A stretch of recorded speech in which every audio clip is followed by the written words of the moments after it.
And the first thing we have is public comment. The chair requests that there be no public comment on issues for which prior public hearing has been held before the Board of Directors. Is there anybody that would like to address the INVIC committee this evening? Seeing nobody.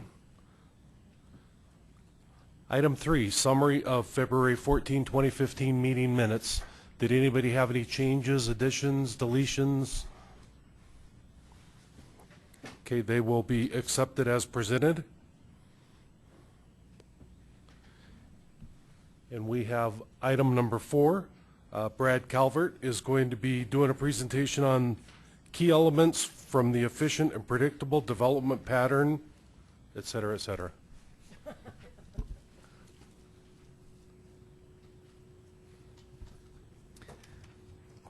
Thank you, Mr. Chair. Everyone should have a copy of the MetroVision draft document that we just passed out. Some of you got it this weekend, but we brought copies today as well in case you missed the board workshop or did not think to bring it with you. As the chair mentioned, I'm going to cover really 2 sections from the document. In some ways, it's a little bit easier to have it in front of you than some of the conversations I've had previously where I've had to sort of allude to things. You now actually have this document in front of you. If you do want a sneak peek of what we're going to talk about, the efficient and predictable development pattern section starts, I think, on page 15, and the vibrant and regional economy section starts on page 51. We did not pay for that sort of symmetry; it just sort of came to be. A little bit about kind of what I'll cover. I realize some of this I've talked to you again in sort of broad terms in August of last year and October of last year, particularly on the sort of the growth and development stuff. In August we talked about urban centers specifically, and in October I kind of gave you a preview of that overall section. But I will admit I had completely blanked that presentation had ever happened, so if I forgot it, then there's a good chance you don't remember it either. So I may repeat a little bit of that presentation, but really not quite a lot of it. I do have some newer stuff as well. In terms of what I'll talk about today, I will do a little bit of a repeat of something that was talked about at the workshop in terms of the overall structure and organization of the plan, because I really do think it's helpful for you to see that information. One of the words that I heard loud and clear at the board workshop was, let's not do Groundhog's Day, and so I promise you I'm not going to do too much of a repeat for those that have already seen this information. I will spend more time on the efficient and predictable development pattern section for a variety of reasons. Number one, I think there's more background information that would be helpful for this group, but probably most importantly, to remind the group, the vibrant and regional economy section was actually drafted by a committee, an ad hoc committee that the board established. So there were several people in the room today that really participated in that conversation. So it would really be Groundhog's Day for them if I covered kind of all the information that they sort of sifted through to get through to the recommendations that are in front of you in terms of the overall draft plan, but were actually included in the packet as that outline, which was the one attachment associated with today's agenda. I was telling the chair, I'm aiming for 35 or 40 minutes of me to give you background, and the rest of the time is really your time. Some general thoughts about where the discussion might go from my perspective, but obviously it's your time. This is kind of the first take of reacting to this with actually a draft document in your hands.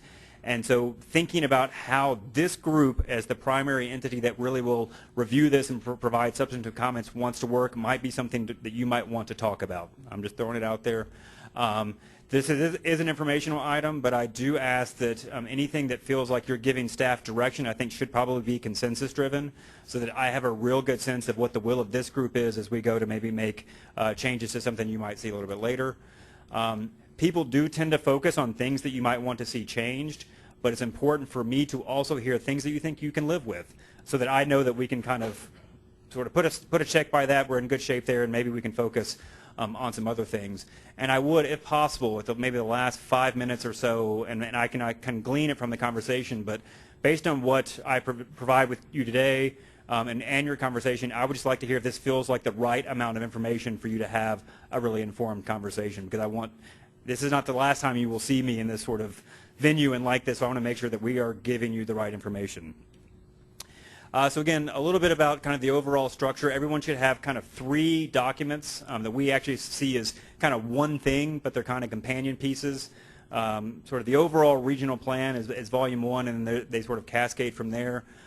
They really kind of do break down along the lines of, volume 1, the region's plan is kind of where do we want to be? Like what's our vision for the future?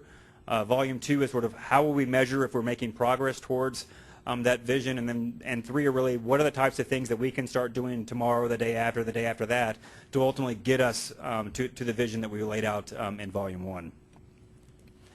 We will be talking about 2 of sort of 5 key plan elements. The remainder of the elements are in that draft, so you, at your leisure, you might want to spend some time looking at those in advance of our next conversation.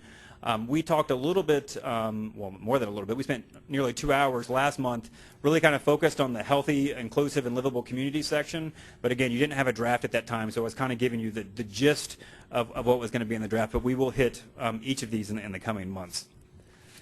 So in terms of kind of the overall structure for how this document is laid out, it really does mirror what DRCOG is trying to do from an overall strategic planning perspective.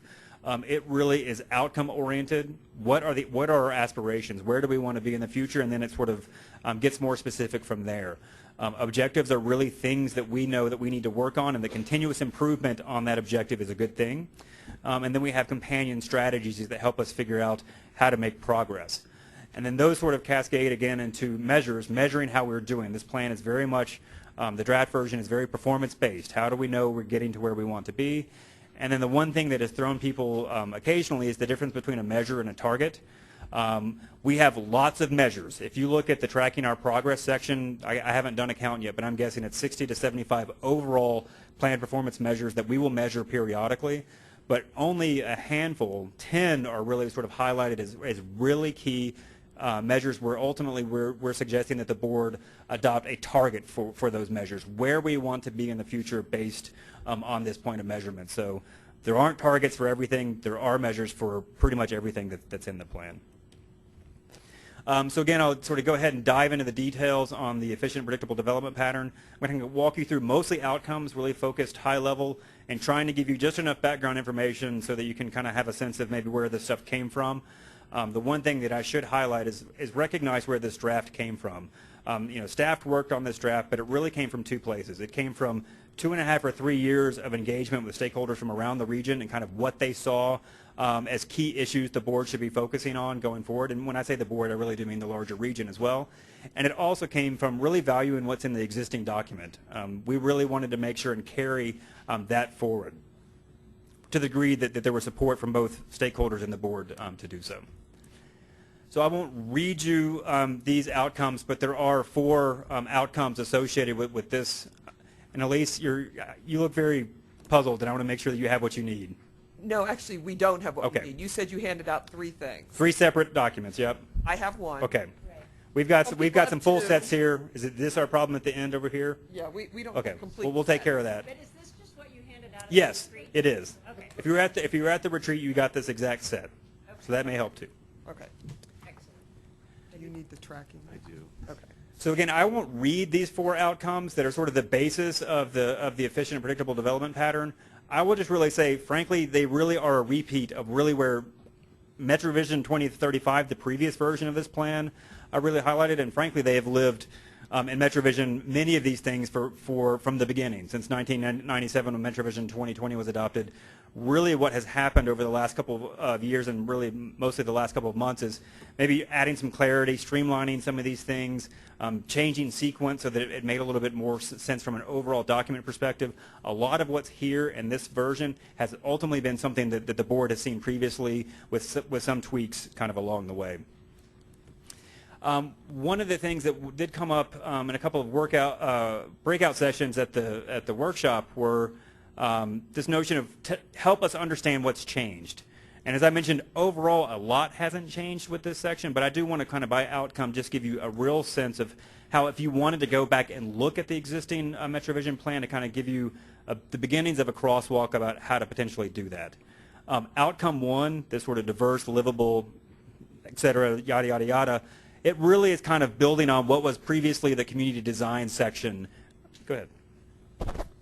Brad, I'm just going to ask you, because when you're going through and comparing, I know this is one of the things I have requested at the workshop, is that we have a red line copy of 2035 to 2040. I think right now that's right where you're at. That would help me. I don't know if anybody else is in that same position, because this, just speaking about it is one thing, but visual makes a lot of difference. I think this is where we're at, where a red line copy would be excellent. And just, we are working on it. We're working on something that kind of gives you, I call it a crosswalk. It's just a cheat sheet. If you want to know what we talked about before and where maybe it fits in the current version of the plan, we're working on that. Just time-wise, we couldn't get it to you today. But yeah, we are working on that. So this section, this outcome really kind of relates back to what was previously the community design section, which kind of, in its history, goes back to really kind of becoming more, having more communities that can really support healthy and successful aging, and just simply has kind of changed over time. Really, there wasn't a whole lot of what I would call big changes here. We did one of the things that we heard pretty clearly, particularly from our MetroVision Planning Advisory Committee, and we actually heard pretty consistently as well through our economic development partner interviews, is how important a diversity of communities and lifestyles is in this region. It is really important to our overall economic development success to have a variety of places where people can live and work. And so we've tried to emphasize that in this section. And the other thing that we really have done is we simply moved it up. I know this is sort of a sequence thing that maybe doesn't make sense until you look at the document, but in the past it was sort of towards the back of this section, but it was really sort of the most overarching general statement about what growth and development patterns ought to look like in this region. And after this is where it starts to get more specific with things like the urban growth boundary, urban centers, rural town centers, freestanding communities. So really it just made more sense as the most global sort of picture of the desired sort of future state of the region. It made more sense for this to be kind of up front in this actual section. So, Brad, I know you want to get through this, but I just want to, I just, as I read through the outcome number one, you know, it has varied housing options, access to employment, and a range of services and recreation opportunities. And I know we've got different chapters devoted to the housing discussion and to the employment or economic vitality discussion, and I guess I'm just wondering, how often are we kind of repeating the same things over and over within the document? And you don't need to answer that right now, but that just keeps coming to my mind as I read through it. There are numerous references to these different things throughout the entire document, and I'm just wondering, from an organizational standpoint, should it be confined in one area? Does it make sense to put them, you know, and that's just a comment. You don't need to respond to it, okay? Commissioner Holland. What strikes me is in your second statement that you talk about compact development, environment, and growth and diversity, but we don't mention the need for reliable and efficient transportation. I mean, I would think that that would be the important thing to tie all this together, particularly when we talk about diverse communities, because mass transit is an absolutely essential component for lower income individuals to get to and from work. There is an entire section in the plan that's focused on transportation, and just and this particular piece there is a sort of an emphasis particularly on bicycle and pedestrian and multimodal infrastructure. I just didn't list it in that list of examples. Yeah, I see it on page 23 where you talk about intermodal, but I think it's very important to tie that to diversity in communities. That's all I'm saying. Okay. Commissioner Jones. I was just going to note that in outcome 1 on page 16, the last clause is the successful integration of multimodal transportation choices. So I think it's in there. It just doesn't happen to be highlighted on the PowerPoint. But look on page 16 and see if you agree. Mayor Pro Tem Malay. But I think the point is well taken that in the definition of outcome 1, diverse level of communities, we mention housing, we mention different types of communities from urban downtown to suburban, recreational opportunities, and it does say integration of multimodal transportation choices there. So just it is in there, outcome 1, but I have a real, again, concern that we keep duplicating the same things over and over and over within the document. So. I'm saying is that if we're tying, we need to tie all these together because they all are they're all interactive and dependent on the level of accessible transportation.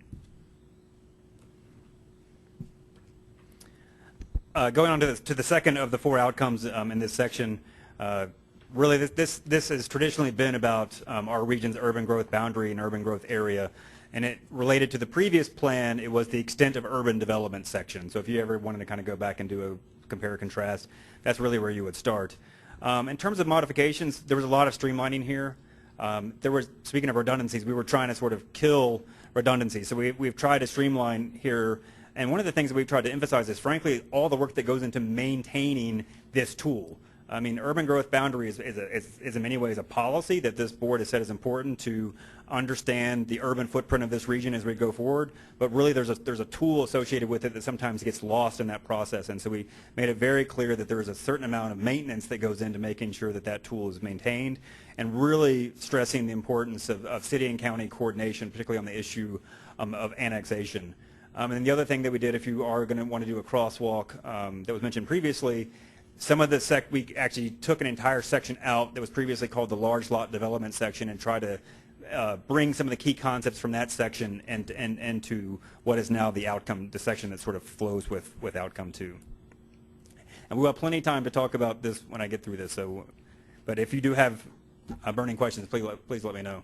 So some quick background stuff. This is probably more reminder than background. Typically, the way that this has been done in the past is that the board will have a conversation about the overall regional allocation of urban growth boundary, including individual allocation to member jurisdictions sort of during the plan process. But back in March of 2013, the board directed staff to let's delay this process until after the plan is adopted. Let's figure out what our policy framework is first before really having a discussion about sort of the long-term urban footprint of this region. If you are in a community that is concerned about whether you have adequate UGB or UGA at the moment, there are plenty of provisions that allow you to ultimately get additional UGB if this is a need that's really maybe more immediate than what we could facilitate through the typical allocation process, which is some time away. Mayor Cernanek. And I'm assuming with this, Brad, that what will be on the shelf at that point in time is what the director explained as our voluntary approach to UGB, as opposed to what other MPOs have as something with a little more teeth in it. That's a very good segue. I don't know if it's the next slide, but it is coming up. I thought this would be interesting for the group to hear. We did ask back in 2013, we did a survey of local governments from around the region and asked, your existing allocation of urban growth for the future, is it adequate in your mind out to the year 2035? And the vast majority said yes. There was a fair number that either said no or they're not sure. I will tell you, as a survey that went out in May or June of 2013, if I asked this same question today, I would probably get more no's or not sure's. I've just had a lot more interest in UGB in the past probably 3 or 4 months than really probably the 2.5 years prior to that. So that's just a matter of a snapshot in time. Most folks thought they were in pretty good shape. To the mayor's point, one of the things that we did here during the breakout sessions at the workshop was, when possible, maybe just tell us a little bit about kind of maybe what our peers are doing on certain subjects. And so there were a few in here that I was able to quickly kind of pull together. As was mentioned, DRCOG's urban growth program, urban growth boundary program, is voluntary, and frankly, it's bottoms up. And I don't know if there's another example like it in the country or even in the world. Most other ways that this is really facilitated is through a state mandate that is then sort of worked out at the regional level. The Oregon law and model, which most people end up talking about, Portland is kind of the one that gets the most talked about because that law has been around since 1973. But Washington State also has kind of a state mandated urban growth boundary model. You will hear of other states and regions that have what they call an urban growth boundary, but it really isn't. What it really is about cities and counties getting together and deciding what the urban service limit is going to be out for 20 or 25 years. right? So there's a law in Tennessee that requires the municipalities and counties to really kind of figure out where their boundary is going to be in 20 years so that there aren't really real annexation issues going forward. So there's maybe a handful of states that have laws that what that's really about. Mayor Cernanic? Yeah, just to add to this, Brett, we spent some time at the workshop talking about water, and this is probably where there's an intersection point between UGB and water. And you'll see this a little bit later, but I will walk you through what we're calling sort of the foundational measures associated with this section of the plan, and there is one related to kind of overall density in the region. Traditionally, that measure target has been increased density in the region by 10% between 2000 and sort of whatever the horizon year is. We did a quick scan, and we couldn't find another region that has a similar target. I mean, lots of folks talk about it from a general kind of policy perspective, increased density in certain places, but as an overarching goal at the regional level, we didn't see anything comparable. And again, we only looked at maybe 5 or 6 places. The closest thing that I'm aware of is something that's kind of related back to the Portland urban growth model. Is every 5 years, regions and Oregon have to decide and do an analysis as to whether the 20 years of growth that they're projecting for that region, whether it's going to fit within the existing urban growth boundary. And then they begin a conversation, well, if not, then what? So it's not quite the same, but it's getting closer. Urban centers, I'll spend a fair amount of time on this. Previous section was urban centers, not a whole lot of change there. In terms of maybe some points of emphasis that are new, we heard, particularly from the Planning Advisory Committee, a lot about how important public-private partnerships are for urban centers to become the places that our member governments envision them to be. We heard this from the committee, but also through a series of surveys that we did with folks that have designated urban centers. We also stressed the importance of corridors, transportation corridors, both within and adjacent to centers. So that's a slight change. And then the other thing is, and maybe this gets a little bit to Jackie's comment about maybe some repetitiveness or redundancy, one of the things that we were sort of heard early in the process is urban centers are so central to our overall growth framework that you need to think about this in other places. You need to think about how it impacts transportation. You need to think about open space and green space in urban centers. It's hard to create really dense urban environments without outlets like open space. So think about urban centers throughout sort of the overall process. So again, a little bit of background information. We have 104 urban centers that were located all around the region. If there's a blue dot there, that's an urban center as of last year. All different types of places. I'll just flip through these. Downtown Littleton is a designated urban center. Maybe a year and a half, 2 years ago it was designated. Downtown Castle Rock, so we do have some sort of smaller traditional Main Street environments that have been designated as urban centers recently.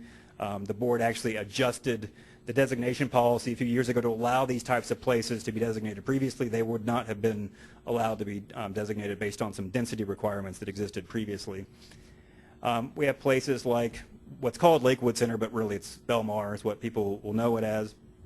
Westminster Activity Center, and I just always love this slide because there's a mall being demolished and you can see it in the aerial. So you can see these are the types of things that happen in urban centers, right? There's a lot that are where places of intense development and frankly are changing even more going forward. And then you have places that largely really aren't even built out yet, greenfield sites. So at State Highway 7 and I-25, you have 2 urban centers that are sort of adjacent to each other, one in Broomfield and one in the city of Thornton. And then South Glen, a place where there was a mall that is now sort of redeveloped into a sort of a different lifestyle center. So all around the region, all different sort of stripes of what urban centers look like. One of the things I also heard at the workshop was, a need to maybe sort of revisit or do a refresh on the scenario analysis that we did. I guess that was end of 2013. And honestly, I'm boiling like 6 months of work and countless hours into sort of 2 bullets related to urban centers based on the scenario analysis work that we did. If this region the key point is land use matters, and it matters a lot. if we want to make progress on what we consider our transportation goals, whether that's VMT or the number of people that have options to drive or use other modes of travel to get to work, you have to focus on land use. The only scenarios where we made any progress on our transportation goals were scenarios that focused population and employment growth in urban centers and places well served by transit. Bottom line. The second bullet is kind of the flip side of that. When you did not do that, you actually saw negative consequences. You saw things get, sort of air quotes, worse. You actually saw VMT go up when we are saying VMT should go down. So really, this is where, if we are going to make progress on those goals, obviously there's a transportation component on there. There's a series of infrastructure investments that you have to make, but you do have to think about land use as well if you want to make any sort of progress on those board-adopted goals. We've also done some analysis, kind of more urban center by urban center. If you think about what scenario analysis was, it was the overall collective impact of urban centers, all 103. If we focus growth and development in those places, what happens? But we also want to understand what happens at the individual urban center level, right? What makes those places successful? We've just really begun this work. So 3 kind of key takeaways. Transit alone is helpful if you want to think about people changing behavior and driving less and walking more or biking more or taking transit more. Obviously having transit really helps that happen, but it's not a given that just because you're going to have transit you're going to see all these travel behavior changes. You have to have sort of more complementary land use patterns. You have to have a dense network of streets. I mean, there's lots of things that come into making a place really consistent with the high-performing thoughts of what an urban center can be. We also notice in this work that the farther you get from the core, you may have urban centers that really have a lot of the right things in place, but their distance to the rest of the region oftentimes makes hitting sort of those high-performance targets really difficult to do. And that's not really a surprise. It's just something to keep in mind that you can't evaluate them all using sort of the same scale. It really doesn't work that way. And the one that to me was the most interesting in the sort of individual analysis of urban centers is that residents of urban centers are actually adopting what we would call supportive behaviors more so than employees. They're the ones that are ultimately driving less, taking transit, that sort of thing, whereas employees in these centers aren't quite there yet. And I'll show you a map that kind of shows that a little bit. And my apologies if this is hard to read. I will say, please don't look for your own urban center or you will miss kind of the sort of message here. Map on the left are kind of residents, and what we're ultimately measuring is kind of percentage commuting by single occupancy vehicle. I was told before the meeting that this color is peach or coral. So look at the left-hand side and just compare sort of the amount of peach or coral on this map, which is basically 66 to 75% of these folks are using SOV to get to work. You get to the other side, look at all the green. This is all 75% SOV commute share or more. So just a fundamental difference between how employees are behaving and traveling and commuting within urban centers versus the residents within those urban centers, which really does get back to the importance of really thinking about these places as both population centers and employment centers. They're really critical. You have to have both for those to ultimately perform at the level that we want. A little bit about kind of some other regions in case it's helpful. Just thinking of centers and in some cases corridors as well is kind of the overwhelming way that regions around the country think about their long-term growth framework. It is not at all unusual. The way the mechanics change a little bit. Some places have a few really big centers. So Seattle has 35 centers. They're called regional centers, and they have some that are sort of large manufacturing centers because they have such a large manufacturing presence, all the way to a place like San Diego, which is simply just one county. I mean, granted, it's a really big county, but they have 200 centers designated. So it's kind of all over the map in terms of how our peers think about this growth framework. The difference is really how this stuff is applied. Our sort of hierarchy and typology is really simple compared to other places. We have one category of urban center. You're either an urban center or you're not. The only thing that we do is we try to understand where you are in the overall sort of development continuum. Are you a place that's largely built out?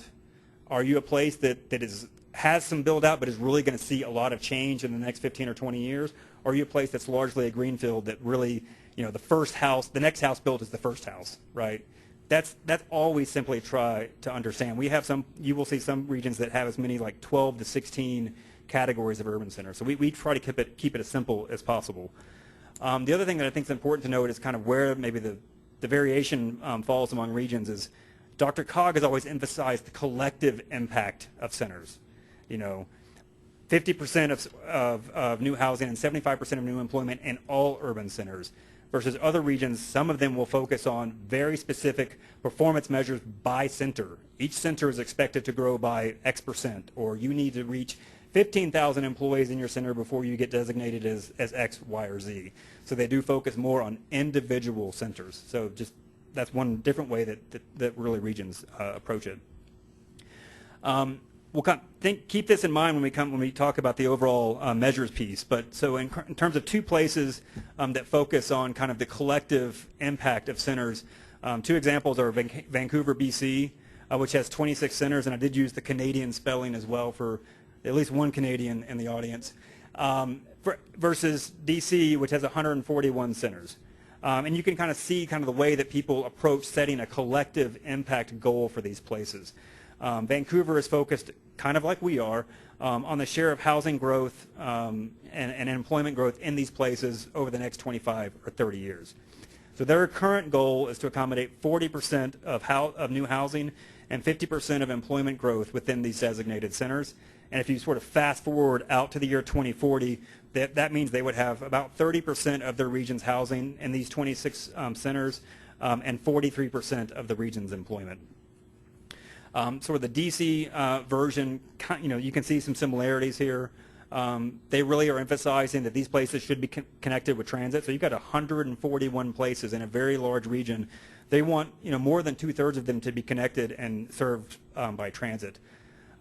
Their current goal is very similar to the way our current goal is worded. I was not here at the time, but I would not be surprised if our goal is modeled after this. Their goal is to capture 75% of new commercial square footage that happens between the base year and 2040 within these designated centers, and 50% of new households.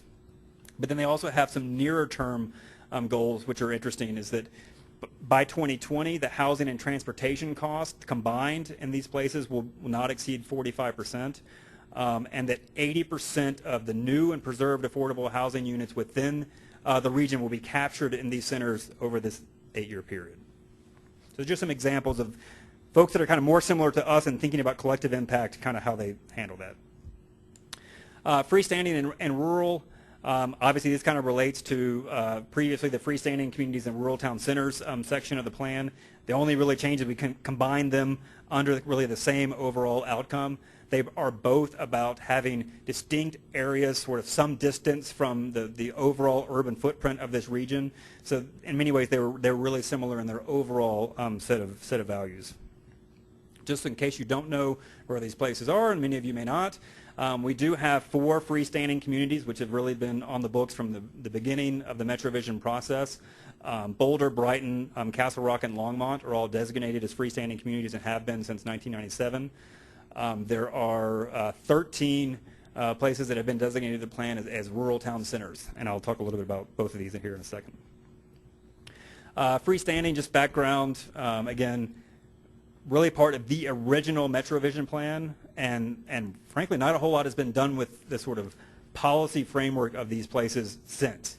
I go back and look at things before my time here, and I look at notes that say, we should revisit this, and it never really has happened. So now is probably the time to at least decide whether we should revisit this or not. If you look at sort of boil these places and the sort of the direction of the, it's about being more self-sufficient. It's about having sort of jobs, housing balance, ultimately so that you create situations where there isn't a lot of demand for infrastructure necessarily, or you can handle as many trips as possible within that community, and that you try to house and have jobs for the same sort of group of people, right? That's the idea. So just to kind of give you a sense, I pulled quickly kind of some of these variables yesterday. We have not looked at, the other key piece is this idea of a protected buffer between that freestanding community and the larger region, and we haven't really taken a close look at those buffers in probably 10 years. And it's not a huge exercise to do that. We just haven't done it. But in terms of population and employment, most of these have kind of a 2-to-1 ratio, basically 2 people for every job. On the VMT side, So the overall household VMT, not total VMT, but household VMT for the region is about 17. But you can see both Boulder and Longmont actually perform really well. They're actually below that number overall for the households within the city of Boulder and the city of Longmont. Castle Rock, unfortunately, does not do as well. It actually has VMT much higher than the overall region. And the other notion of freestanding communities is, again, that these places are self-sufficient, that you can live and work in the same community. Like many places, the number one place that a household goes to work is the same community. That's not unusual at all. So I just gave you what the number 2 location is. So after, in this case, the number 1 place that people that live in Boulder go to work is in Boulder. Same for every one of these. But the number 2 location I just thought I'd give you. So for Boulder, Boulder County, Brighton, Denver, Castle Rock, unincorporated Douglas County, and Longmont, unincorporated Boulder County. I'm sorry, that's actually City of Boulder. A little bit on the rural town centers side of things. This did not appear in the original MetroVision 2020 plan, but it's interesting. There was actually sort of the concept existed before that plan. You go back to the region's plan of the mid-'80s, there was quite a bit of talk about the importance of rural town centers, but for some reason it didn't translate into that first MetroVision document. These were actually added for the 2030 plan, which was adopted, I don't know, 10, 12 years or so ago. While there are 13 designated rural town centers, only 4 are within the MPO boundary. Many are actually out or in the COG boundary, but not within the MPO boundary. Prior to this tip, which actually did award project points for projects located within rural town centers, the really only benefit that came with being a rural town center is there was this sort of mechanism that allowed you to each year expand your urban growth boundary allocation without getting the board's blessing. And that was really kind of the only thing associated with the why would you want to be designated as a town center. So now on to the measures, which I imagine is probably one of the things that this group is most interested in. There are 3 foundational measures. Again, these are measures that, when I say a foundational measure, that means we're going to measure something, and we're suggesting that there's a future target associated with it. That's really the most important thing to remember. And so what this slide talks about is what the foundational measure is, what this draft proposes as a target, if there was a previous target, what the relationship was, how it may be different, and then I'm giving you a little bit about baseline. So I'll just sort of walk through them sort of one by one, all the way left to right. The foundational measure, which was in the last MetroVision plan and is being proposed to be carried over, is measuring the share of the region's housing and employment located within urban centers. The way that the target is written in the draft in front of you is that in the future, in this case in the year 2040, 25% of the region's households will be located in designated urban centers and 50% of the region's jobs. So if you think about it, this is the exact same way that I sort of presented the Vancouver model, right? That in the future there will be this sort of share. The way that it was written previously, and I talked about this with this group in August, the previous goal was 50% of new housing and 75% of new employment. And what we talked about is measuring new employment is really hard. Because jobs move around the region. And just because there's now a job in an urban center doesn't mean it's new to the region. It could have simply moved from another urban center to that urban center, or it could have moved from somewhere else in the region. So 25 and 50% is what we're suggesting this draft, and obviously you can take this where you want it as the proposed targets. An idea of the baseline kind of today, and when I say today, it's more like 2010 to 2013. Housing, we're estimating at this point about 9 to 13% of the region's households or housing units are located within urban centers. I will tell you, we had to give you a range because we have to rely on census geography at this point. We are currently, we've purchased several pieces of private vendor data to get to actual point level data so that I can take an urban center boundary and tell you exactly how many housing units are within that boundary. So I would guess that this estimate is probably on the conservative side. I would not be surprised because this actually is 2010 data. You add 3.5 years of apartment boom into this, many of which were going into urban centers. I would not be surprised for this to be in the upper bounds of that baseline. And in the employment, we were estimating that 37.5% of the region's employment currently is located within those urban center boundaries. The one thing that I think people miss sometimes with this goal is that we have 104 urban centers today. In 2040, we could have 170.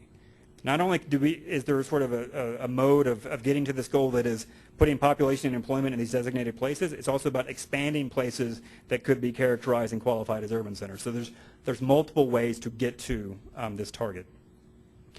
Going on to the next one, as I mentioned, we've had this goal for a long time. It's this notion of increasing overall household density in the region, particularly within the urban growth boundary area. Previous target was 10% between 2000, so it actually went back quite a bit, and the year 2035. The proposal in front of you is actually a 25% increase, and this probably should say 2013, but a 25% increase between 2014 and 2040. Just in the last 4 years, we've had a 2% increase. And going back further, that would be even more. And so 10% based on really on the view of the MetroVision Planning Advisory Committee simply wasn't ambitious enough for a region that is investing in things like fast tracks and other improvements that really do mandate density to perform to the degree that they need to. Maybe this goal needs to be a little bit more ambitious. Last one, and then I think it might be good to talk about these because I just suspect this is something the group might be interested in. This is a new target, combining, thinking of household and transportation costs and their combined impact on household budgets for the median income family. The proposed target is similar to the one that you saw with the Washington COG, which I wasn't even aware of until yesterday, but we're suggesting in the draft that this be decreased to 45%. So housing plus transportation combined for a median household is 45% of their budget. The baseline, this is a tricky one to explain, and I'll do my best. These households can be broken up into all sorts of different types of households. The household that you're looking up here on the right is a 2-worker household that has 4 people in the household. In our region, on the median for that is that they're spending 49% of their monthly income on housing and transportation. If you look at a single-person household, that's going to be a lot higher. If you look at a single-person household with more non-workers in the house, it's also going to be higher. So I'm just giving you one example of what a baseline is. If you looked at different households, these would vary. The target is based on kind of the overall median for the region. So it's kind of hard to do sort of a comparison there, because please recognize there are other folks that are kind of on the upper bounds of what their current household expenditures are on these two topics. I feel like I should pause on this one to see if there's questions. Councilmember Kniech. Thank you, Brad. I was wondering about the last one, and this is kind of the idea of the median family versus what are we as a region more concerned about. So if you think about a lower income family whose housing and transportation costs are more than 45%, I would call that involuntary, right? It's because they can't find housing, right? But there are upper income families who by choice might spend more on a house or have a nicer car. And so I'm less concerned, just as a public official, by families in the upper echelons choosing to exceed that than I am for the lower ones. So I was just curious about whether or not this is the right goal, or whether or not we want a goal that talks about decreasing the combined housing and transportation costs for those below the median income, for example. So whether we want to target I just don't know of a policy tool that I want to deploy or a strategy that I want to deploy that affects people who may be choosing to exceed that percentage. So I don't know. I mean, I realize, and I think, the middle is the hardest one, because I think we do feel like that burden is hitting middle income families too. It's increasingly involuntary in the middle, but I don't know if you guys talked about other types of goals that are more targeting those who are struggling versus the whole spectrum, because that's what the median does. It captures everybody. Now, yes, there was a fair amount of discussion, particularly at the sort of the technical committee level on this. And if you look in the tracking our progress version of this document, we actually added, this was important enough, and in our minds, that we added a second measure that was specifically about moderate income families, right? And so maybe that's the thing that's the foundational piece to get to your point. So we recognize that this one's hard because of the way that the data is oriented. So I mean, I really do think it's the way that you couched it. It's what does this board think is the thing that really should be elevated in the conversation that we want to in many ways deploy tools to address. So I mean, this is what this conversation's about. I mean, I think it's a good start, but this is one that I'll commit to thinking some more about and potentially seeing, you know, what some of the folks who've served on our advisory committees, if they have ideas. But I think it's good that we've started here. I just think we may want something a little narrower. Okay, I have Mayor Cernanek, Mayor Atchison, Commissioner Holland, and then Commissioner Jones. This is the one, and you know, just going to Robin's point,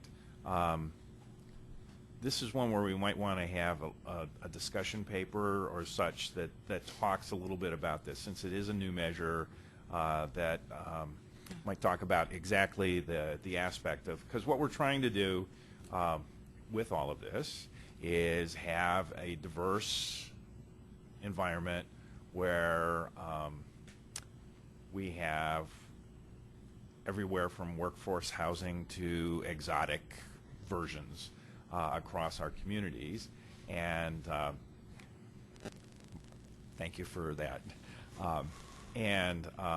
You know, I was just talking about Roger there. You know, the ranch. I just have this vision of that. So, and we may want to have a little more of a discussion paper that kind of covers some of that and what are some of the challenges, and to say, you know, as we're looking at measures and taking a look at that there's maybe a plan for let's take a look at this and see if we can actually measure it and is it getting us to our goals without necessarily waiting to an end point.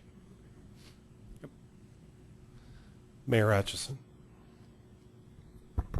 You know, kind of following along with Phil and Robin both, when you look at the third piece, one of the things I'm interested in is when we look at that, at the AMI, what percentage of AMI are we looking at? Because those scatters across the board as we start to look at what some refers to affordable housing.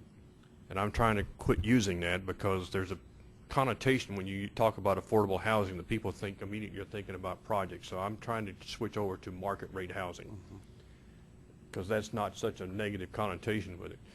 But which area of AMI are we talking about? Because I think based upon the percentage that you look at, you could very much have a different picture of what's affordable to them in the housing cost and the transportation cost. Because a lot of that, the higher of the AMI, or I'm sorry, the lower the AMI, your transportation costs could get much higher because they're probably not the ones driving. They're using public transportation more times than not. The other one, the proposed target on the housing density. Many of us, whether in a municipality or townships, either one, are already at a point where we're landlocked. We can't grow horizontally, but we're going to grow vertical. And I'm not surprised to see that 25%, probably not too bad of a target, depending upon the amount of development work you do in your urban growth boundaries. But I think most of us are going to see that density is going to go up in those areas as a matter of fact because that's where the development's going to go. And I think there'll be a dichotomy in there is what range of housing are we going to have in it, because I think we'll have a mix. I think because we're pushing to get more of the AMI in the 50% category than we are in the 80% category, so we can potentially have more market rate housing intermixed with those who can afford to pay more. So the 25% doesn't bother me as much. I wouldn't be surprised to see that figure in some cases be even higher, but depending upon the locale and stuff. But I'd really like to understand better the idea of how do we decrease the proposed target of the cost of housing and transportation, but I don't know that 45% is an accurate measurement because I think it's going to change based upon your AMI. Commissioner Holland.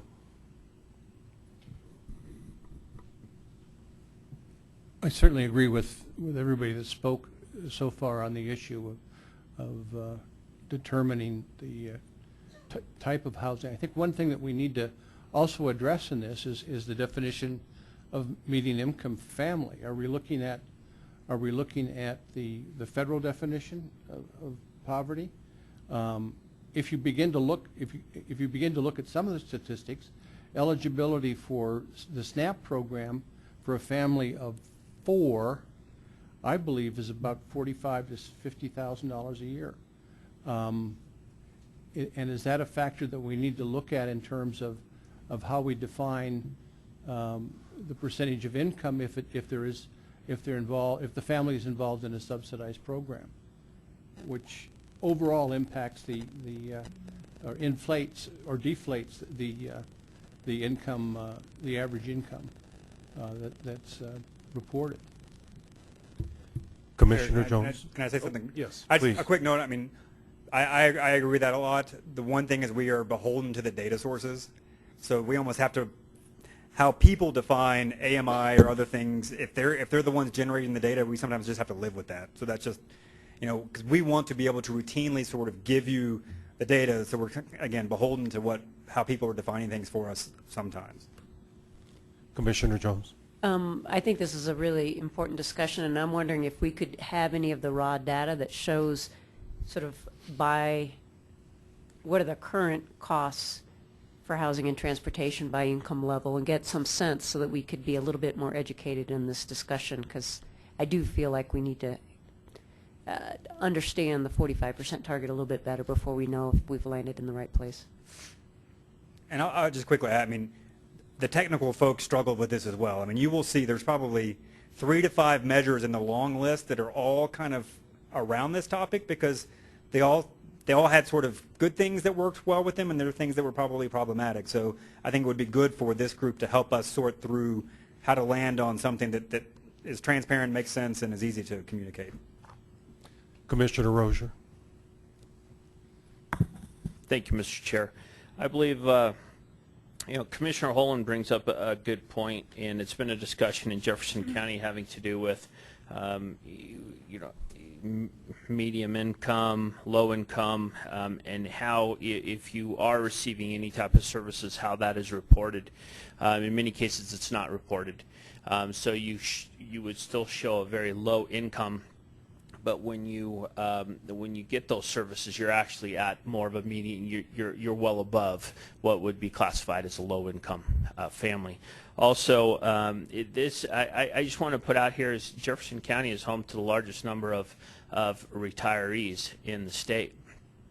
And when you look at this, housing cost could be very low. However, other costs, medical costs, could be quite high, along with transportation costs. So when we look at all the different factors and we're combining here, in some cases, if you just look at a family of 4, that is what we consider a typical family of 4 with school-age children.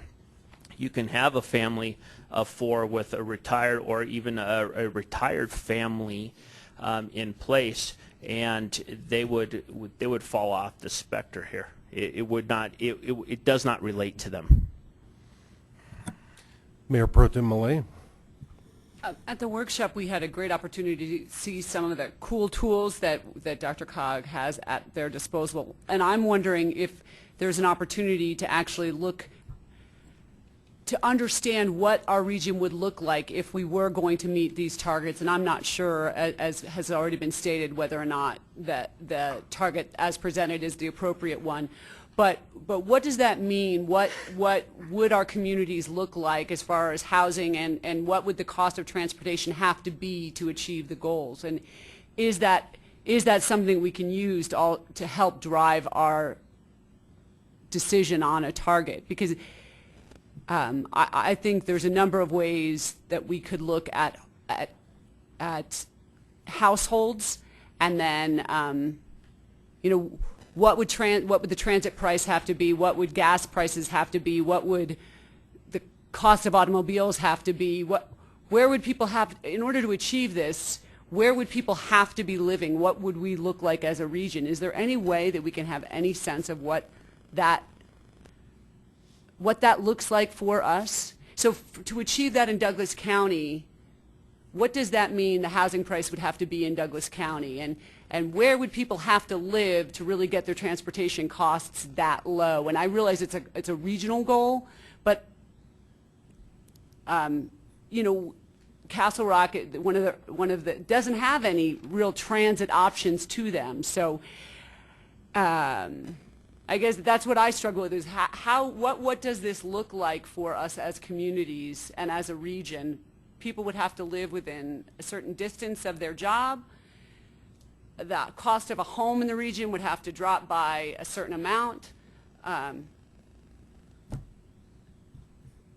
we do it? Can we use our cool tools to help us guide this decision? Well, I don't want to stand here and give sort of a absolute positive yes. It sounds within the realm of the possible, but I would prefer to spend some time with it. Councilmember Kanich. Thanks. I just wanted to circle back, Brad, on you said there was a long list of things that some of which were discarded. I mean, just is there a document, or was that the TAC? So if some of us wanted to catch up on what that discussion was, where would we look, or who would we talk to? You could potentially check for things that were talked about. You could look at the MetroVision Planning Advisory Committee meeting summaries. So the MV PAC, Yep. this conversation Yep. about what this goal specifically should be? Frankly, I'm talking about this specific goal where you said they struggled with what it should be, and I thought you said there were others that they discarded. they struggle with the sort of the measure piece. Okay, but there wasn't like a list of, we talked about these 3 options, they ruled out B and C. No. Okay, I just wanted to clarify. Okay, thank you. The one thing that they talked about that we just could not find a place for, that we could commit to measuring reliably, was some sort of snapshot in time every year about what the shortage of affordable housing is in this region. And it just felt really tricky to us from a reliability standpoint. And so we tried to get at it through other means. So, for instance, you see this is the target here, but when you go into some other measures, for instance, one of the things that, another foundational measure that was mentioned at the workshop is that there's a target related to percentage of cost-burdened households in the region, right? And so, are these two things really related in the same thing, or are they different in some way? So those are the sorts of things that we struggle with. So that's why you will see a few things that feel not like overlap, but at least in the related realm that are, again, for you to sort through. Where would we see those? And the Tracking Our Progress list every single measure. Tracking Our Progress. You have it with you. Okay, Yep, it's the- one of these. Yep, it's volume 2 of that. Volume 2. Yep. Okay. Thank you very Sure. much for the remedial. Councilmember Stolzman.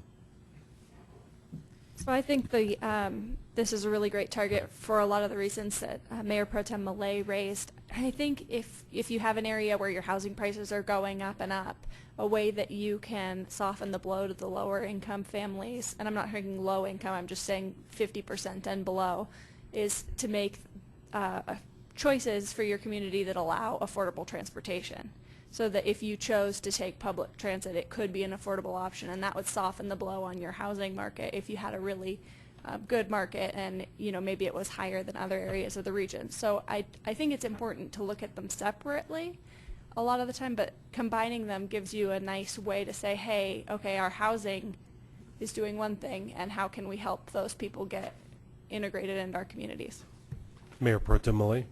Which actually raises another point. I'm just wondering why we aren't looking at the transportation costs. I know from the workshop, reading ahead a little bit, that we do look at isolating the household costs. And I'm just wondering why, as a foundational measure, we're not looking at the transportation costs. Because even if, I don't know that my community has the resources to offer free public transportation, or even, I know some communities are looking at providing ego passes for their residents. Is that what it's going to take for me as a community to be able to achieve that goal?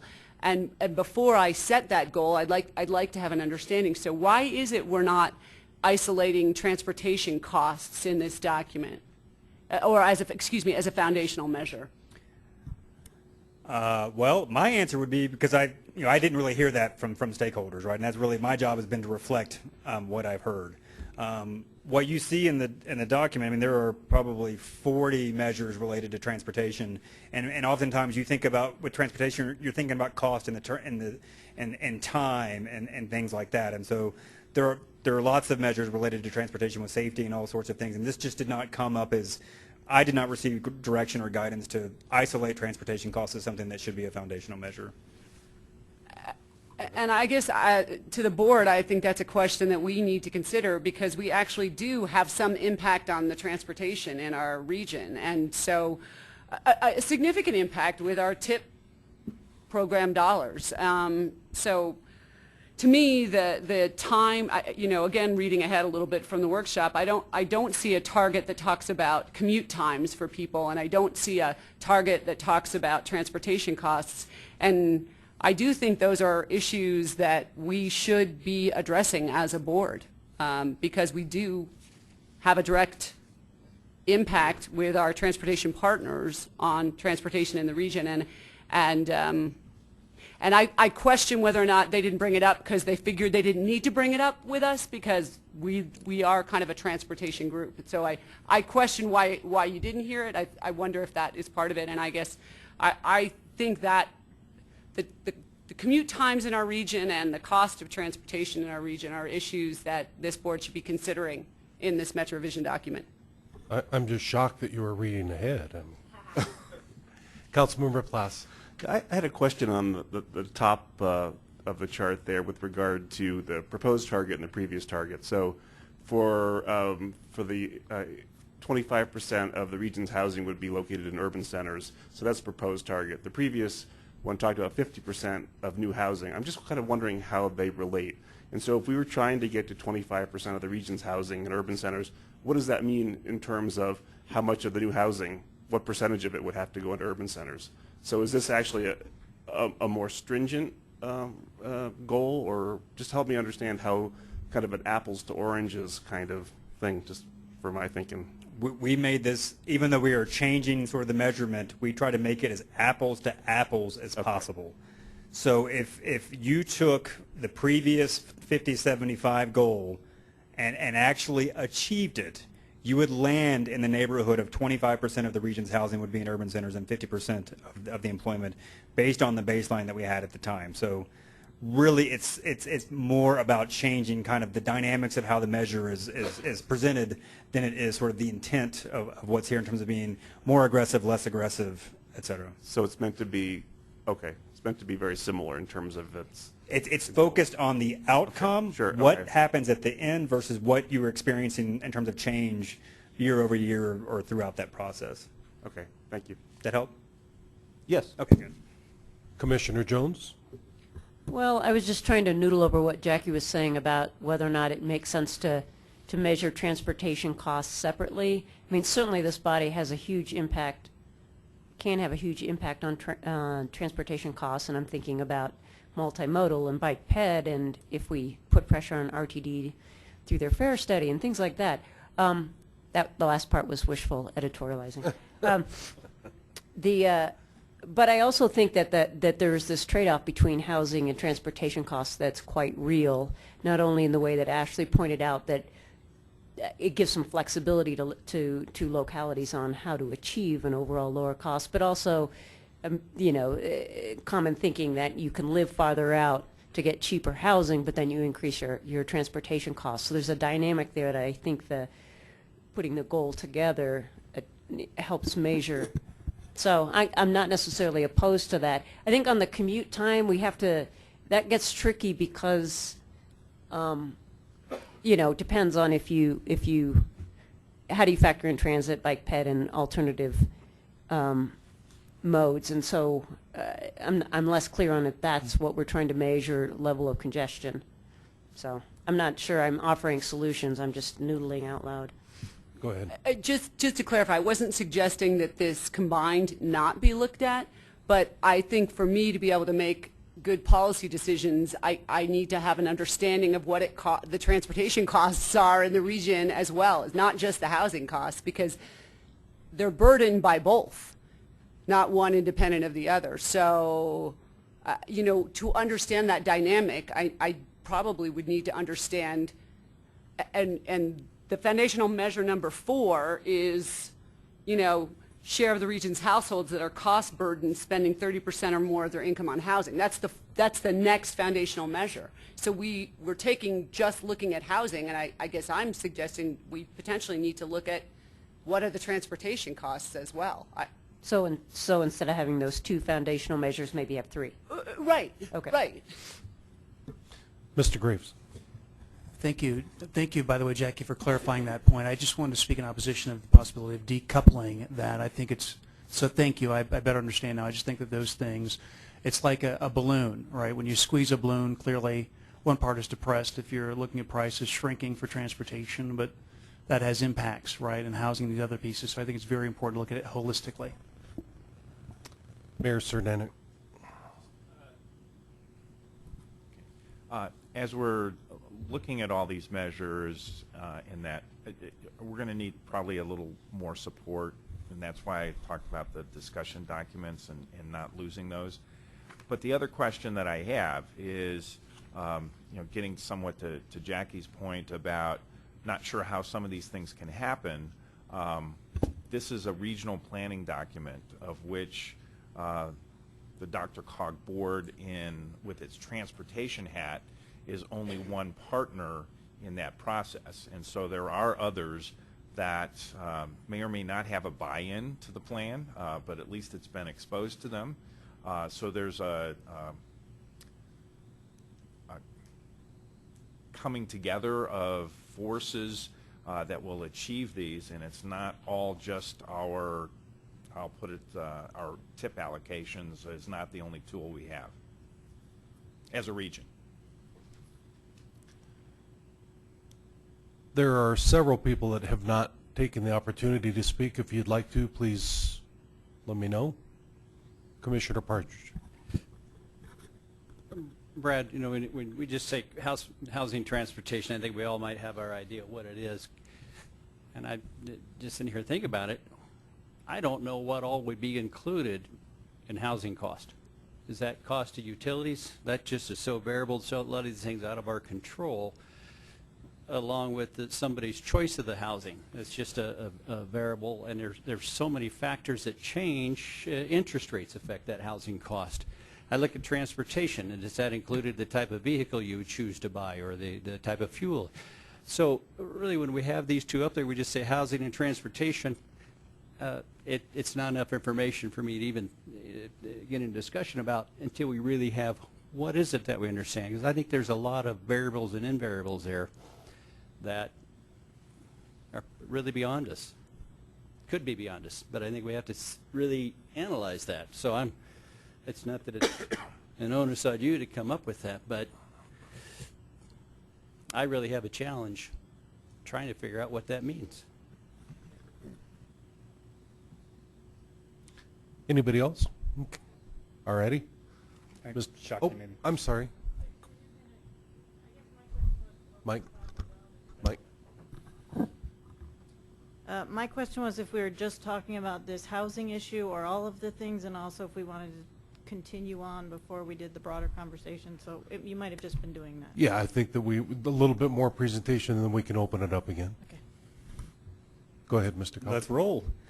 So this kind of gets back to, as I mentioned, foundational measure basically means there's a target associated with it. But that tracking our progress, that sort of volume 2, the second document, lays out a whole other host of other measures that we can track over time. So I'm not going to talk to you about the probably 15 or so in this section. I'll just point to a few areas that we're sort of emphasizing in the types of things that we would measure going forward to figure out how we're doing. So obviously in terms of meeting the needs of all ages, incomes, and abilities, we are proposing to measure things like older adults living independently, those that are able to remain in their home and in their community. As this is the one that came up earlier. We have a secondary kind of measure related to housing plus transportation cost that focuses more on moderate income households. So we've obviously talked about that a fair amount, and we'll probably talk about it again in the future. In addition to urban centers, one of the things that really kind of came up during the Planning Advisory Committee conversation is that, yes, urban centers are really important, but also are just as important are places that are really well served by transit that just maybe for whatever reason have not been designated as an urban center. So we should understand over time how much housing and employment growth is going into these places that are really well served by transit. So that's something that we're proposing to track. So housing and employment within a half mile of rapid transit stations and a quarter mile of high-frequency bus stops, just so that every other year, we can tell you kind of year over year how our region is changing in terms of that dynamic. One of the things that people have been asking about is, okay, we have this goal related to urban centers, but understand that urban centers are really about making sure that we perform well on other things, right? So one of the things that we should measure is how urban centers themselves are performing. So we're proposing one of the measures is just average urban center mode split. People that are traveling to and from urban centers, how are they traveling? If we are going to get to a 65% of the region's commute to work is by SOV, urban centers are probably going to have to be lower than that, right? They almost have to be sort of a leading indicator in terms of how we do on some of these related things. So thinking of that in terms of urban centers. And then with rural town centers, they are sort of described as the places that in the sort of surrounding rural areas can provide those services that those communities need. So actually measuring the service level in these places for things like grocery stores, healthcare facilities, those sorts of things. So are these places really serving as kind of the community service center for our larger rural communities? So I'm going to just sort of flip over now to kind of the other section that we were going to talk about today of vibrant regional economy. Again, a lot less on this, largely because there was 9 or 10 of the board members and alternates that spent quite a bit of time on this, so I didn't want to sort of rehash things that they've already talked about. Again, what you had in your in the memo, the attachment was an outline that they pulled together that then ultimately kind of carried forward into the draft that you have in front of you. A little bit of sort of background to kind of why this issue has come up. Over many years, there was board guidance that DRCOG should continue to and even build on relationships and work with economic development partners. And so thinking about that in this context made a lot of sense. We did develop a regional economic strategy that we did a lot of interviews with economic development professionals. We looked at our peers, the 6 or so regions that we most frequently compete with for business expansion and relocation. We looked at what's going on in those regions. And then again, we had an ad hoc board committee that bless their hearts, had 7 meetings, 7 2-hour meetings over the course of 4 or 5 months. So they spent quite a bit of time on this issue. So the folks that were involved in that conversation are on the slide. If you were on this committee, you just kind of wave and say you spent a lot of time with each other. Lots of folks around the table spent many hours getting us to where we are today in terms of what's in front of you. In terms of that economic strategy, and I won't spend a lot of time on it, but just like some ideas of the types of recommendations that came out of that report really kind of focused on what our role could be in this work. We were very clear from the outset, this is not about duplicating the work of economic development organizations. Frankly, that would be silly. We have a really strong foundation of folks that do that work day in and day out, and that is not at all what we want to be doing. We want to be thinking more broadly about the overall economic vitality of this region and how our work as DRCOG influences that in some way. So the types of things that were suggested that DRCOG could focus on is really, we are, I think in some ways we are today, but continue to be kind of an expert on the region's economic and demographic conditions. Understand sort of commuting patterns associated with our major employment centers. In many ways, they're the economic lifeblood of this region. So let's make sure that their transportation challenges are understood, and to the degree that they can be addressed, they're addressed. And focus on something like first and final mile. We are investing in transit, and many in the economic development community are telling us, or told us during this process, that they aren't seeing necessarily a lot of companies making location decisions because of issues they are having connecting from transit door to employment door. And so anything that we can do, not just DRCOG, but in partnership with people from around the region to make those connections as fluid as possible is something that we should focus on. So really kind of 2 outcomes in this, and again, this was in, I think, page 51 is where this started. Outcome 1, access to opportunity for all residents. And then sort of outcome 2, thinking about those infrastructure investments that DRCOG has a role in, making sure that they, as well as the amenities associated with them, allow people and businesses to thrive and prosper in our region.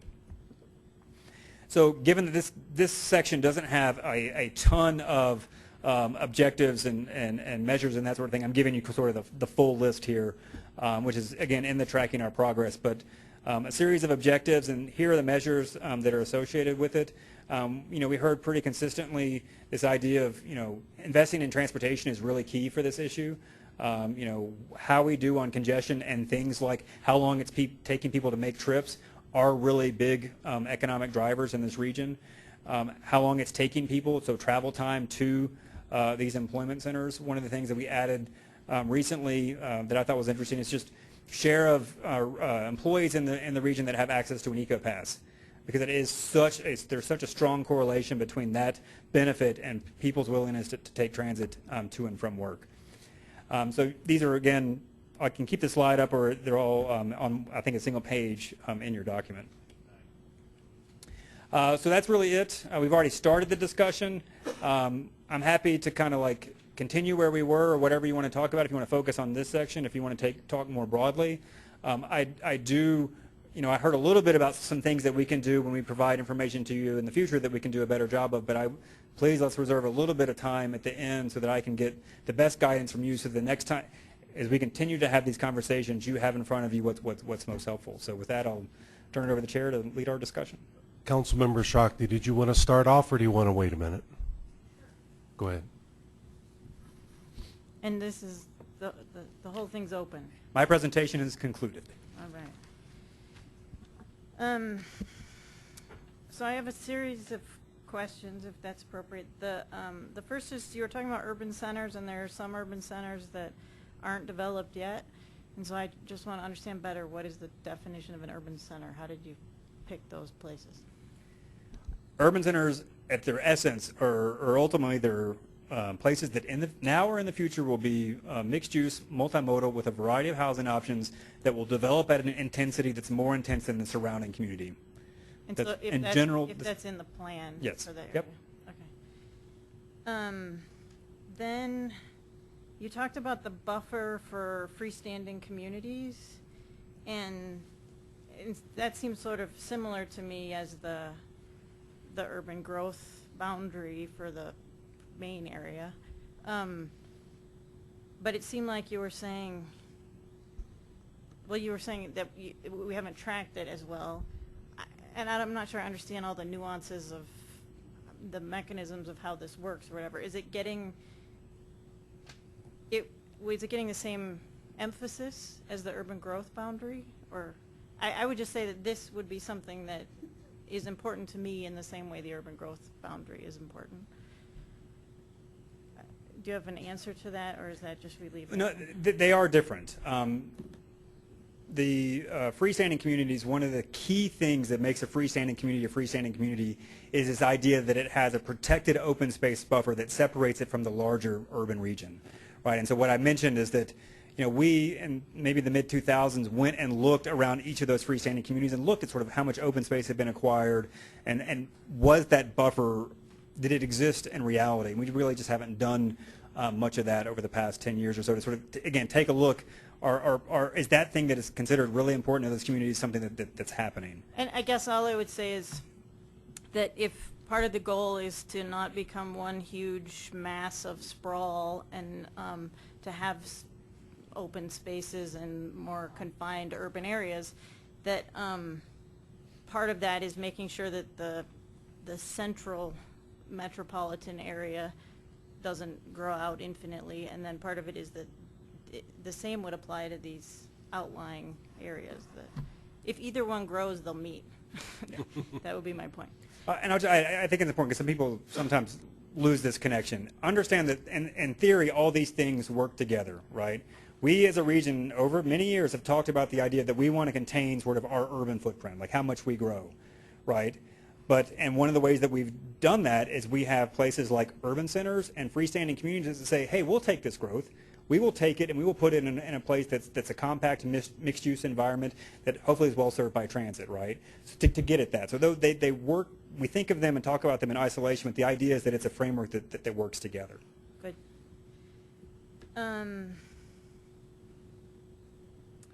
In Objective 2.1 in the supportive documents,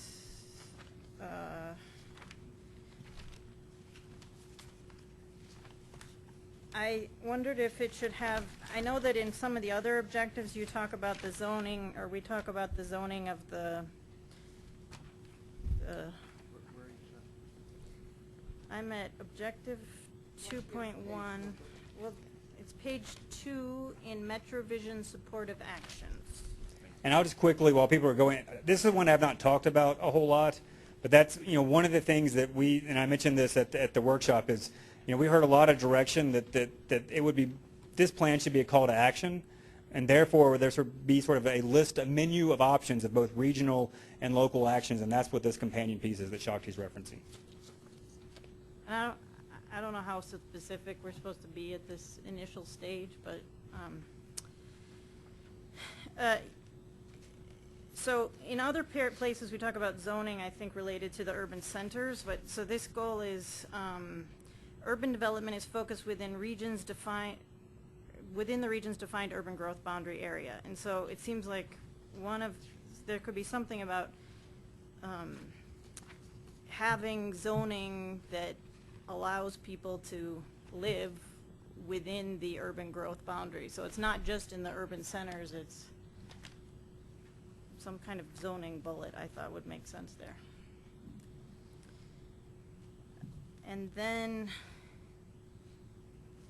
that's what I have for, so then I move to the vibrant economy stuff. And under vibrant economy,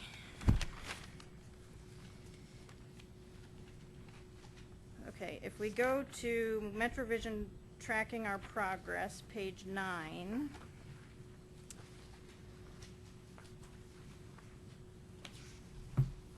We don't have a first last mile. I don't see a first last mile indicator here, and I don't know if that's because it's somewhere else and we didn't want to duplicate it, but I think it's talked about in this fatter document under vibrant regional economy. And then the other thing is a lot of what we talked about in that committee is the collecting of data, the processing of data, the making of predictions, and then the disseminating of that data. And I realize that's not the end goal. And we have here regional gross domestic product, but it seems to me like regional gross domestic product is a little too huge. And maybe we have goals in terms of what kind of data we've collected, what kind of what steps have been used to disseminate it, things that are a little sort of closer to what we're actually doing. And I would just sort of echo that in the I'm just looking for that in the supportive actions. Okay. That's what I have to think. Mayor Atchison. Can you go back to the slide before the one you've got up right now back there? Okay, that's fine. And when we're looking at a lot of this stuff, when we're talking about the last mile connection, and if I look at Adams, Jefferson, Broomfield, and Boulder counties along the US 36 corridor, what we hear from our bigger employers in our business, same question kind of keeps coming up. Where's the rail? They don't ask about buses. They want to know where the rail's at. As if though buses couldn't get people to work as the same as rail does. But that's the piece that they keep asking about. Because still we see a major number of the employees at these companies drive the SOBs or few carpools.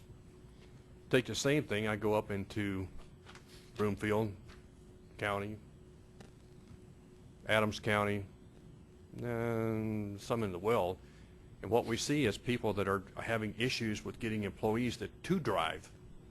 They're trying to come back toward the Denver metro area because they can't hire people to drive. They get tired of that commute, especially in the winter.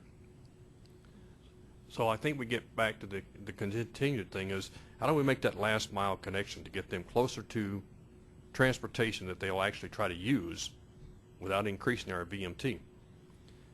I don't know if there's a magic bullet out there, but I think a lot of the parts we look at on the vibrant regional economy is how are we going to get those people from that public transportation method of whatever it is. I don't care if they're sharing a bicycle, but how do we get them to the point where they can get to their jobs, be gainfully employed, and yet we can still support the needs that we have as a transportation entity under DRCOG. And I don't have a bunch of magic recommendations for you other than we recognize it's a problem, and I think we're going to continue to work that for a number of years. And especially as our transportation needs increase and our available dollars continues to dwindle. That is not going to happen.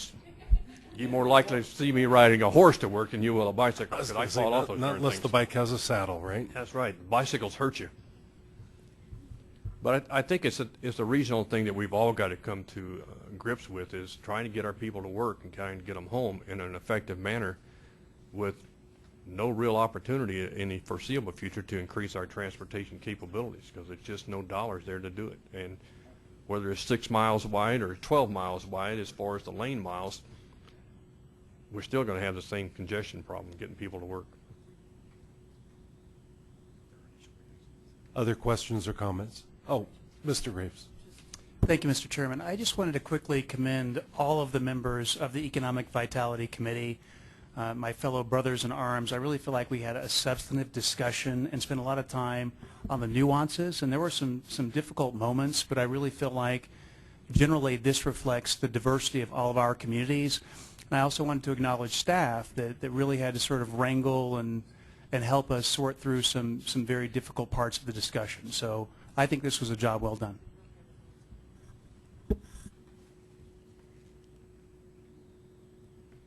Commissioner Holm. I would just like to add that one of my concerns in the overall program of examining this, what we're going to be doing in the future in terms of all aspects of this MVIC review, and that is the concern that I have about the current generational disparity in terms of our younger people who normally at this point would be looking at buying single-family homes and such, are tending to focus their living patterns in the metropolitan area, not wanting condominiums, but living in close to their jobs. And if we've examined that aspect or that sociological aspect in some of the issues that we've examined, the demand from those specific groups are significantly down from previous years. Mayor Pro Tem Malay. And I guess I just want to make another plug for having some kind of a foundational measure that deals with the commute time. And I think that what I heard in that economic development committee and from the EDs is that commute time matters. In addition to the cost of the commute, the time it takes people to get to and from their jobs matters significantly. And it looks like travel time to employment centers is listed as a measure under Objective 1.2, and I'm just wondering again why we're not putting that in. To me, the lane miles of congested roadways is important, but how long it takes people to get to and from a job is also important, and I think we should have a goal regarding that. Commissioner Henry. And to go along with that, Adams County actually has a really hard time attracting primary employers just because of the fact that we don't have mass transit, and their commute time is long to get into Adams County. So right there, we can't even attract businesses. Commissioner Partridge. Oh, I thought you had your hand up. Oh, sorry. Just say something. You're doing a great job. Wow. You got that 20. Councilmember Kniech. Thank you. To a broader comment that you requested, Brad, in terms of things that are good, I mean, I think that we've had a lot of conversation about that, the urban center goal of 50 and 75, and I think the staff, there was a good innovation to move it from new starts to total outcomes, and it solves some data problems, but I think that's a good direction, and I hope that we really stick with that goal as a board, and so I appreciate that reframing. It doesn't feel like a step back, it feels like a step sideways that's just easier to understand. So so kudos on that, and hopefully we can keep it. A little more that kind of goes back to Jackie's earlier question about the cost of transportation, and then this thing about commute times. I mean, my theory is that there's the price of transportation, which we have little control over when you get to the point of gas prices, insurance. Certainly we have almost no control over the price of driving. We could certainly be a more stronger advocate on the price of transit, perhaps, if we decided to go that route. But But I think a lot more of the cost has to do with the accessibility of, you know, living versus working. And so for me, you don't necessarily have to have a metric about the cost of transportation if you are looking at things like the land use patterns, because that's what will determine the cost. So it's not so much the price of gas that determines the cost of transportation, it's how many miles you drive with that gas, right? Or, you know, whether you can or can't take a bike path instead. So I agree that the cost of transportation is really important, but I actually think that we don't have much influence over price, so it's not worth putting in the plan, and the stuff that you multiply the price by is covered by other things. So just a different way to think about it, not as an unimportant issue, but just one that's measured differently. I think that's it. Thanks. Other questions or comments? Can I Anything ask in closing, I would like please. to ask something of the group. Yes. I had to sort of predict going into tonight what you would want to talk about, and I thought you would mostly want to talk about sort of measures and targets and that sort of thing, and that proved to be true. Is that when we reconvene to sort of either carry this forward or have the next conversation related to this, is that where you want to spend the time? Is the piece that really kind of lays out sort of the outcomes and the objectives and strategies something that much of it is being carried forward, and maybe something that this group doesn't want to wordsmith collectively, because I don't know if 20 people want to sit and wordsmith, but maybe it's the targets and measures conversation that you're just most interested in. I mean, just tell me what you, as your role as sort of the primary sort of policy subcommittee of the board that ought to lead this effort, what you want to talk about. Councilmember Kinich. Well, one thing I was thinking about is we just got this Saturday, and I haven't had time to read it, so I personally don't know yet. Okay. I feel like I'm struggling a little bit with orienting between the different documents, and so one thing I thought about asking, and I wasn't going to, but since you did, is I don't think this is a bad version to have, but I also kind of would like to have a version that puts all the stuff related to one topic together. So if we could have, one so that I don't have to flip between the language, the measures, the outcomes in 3 different documents. For the public, when they're like thinking about where we're going as a region, I actually think this version's probably easier for them to navigate and make sense from a reader perspective. But while we're debating it, I kind of got to see all of the economic vitality stuff together, measures, language. So I don't know if we can have 2 versions like that, if that's too crazy. But I may know more after I have time to really read and absorb, but I agree that I think to the extent you guys can give us a fairly structured way that you want to go about discussing this, it will be helpful, because jumping around is really hard for you guys, I think, as staff. So whether you say we're going to do all of our stuff on this section first, and we'll just take them in parts, comments on language, then comments on measures, but I think the more you structure it, the more coherent it might be. But thank you for asking. Did you have a comment on that? No, and you, Robin, your point is right on. I mean, we had it as a comprehensive document, and it didn't read very well. But I know that in the review process, that's maybe not what you care about that much, right? So it's not that big a deal to come back and basically give you kind of a comprehensive version. The other thing that I would add, in case anyone cares, there's this whole sort of numbering system in there that, like, for the planners in the room, makes us think of an ordinance, and we don't. That's just so that if someone says 2.1A, we can. That's also for like a review purpose. So there are things like that that we will clean up. But I mean, we're trying to make it as easy as possible for, if you have something you want to orient everyone's attention around, you can do that as easy as possible. Mayor Atchison, and then Mayor Noon. I think what you're asking partly is what do you want us to tell you to do? Well, I would tell you that for me to try to figure out if this is going to work or not, I need to understand what the goals and objectives are.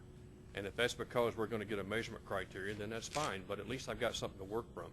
But to Robin's point, trying to flip back and forth and marry up 3 different documents sitting here, I mean, some of us got to see this on Saturday, so we've had a little bit more time to look at it.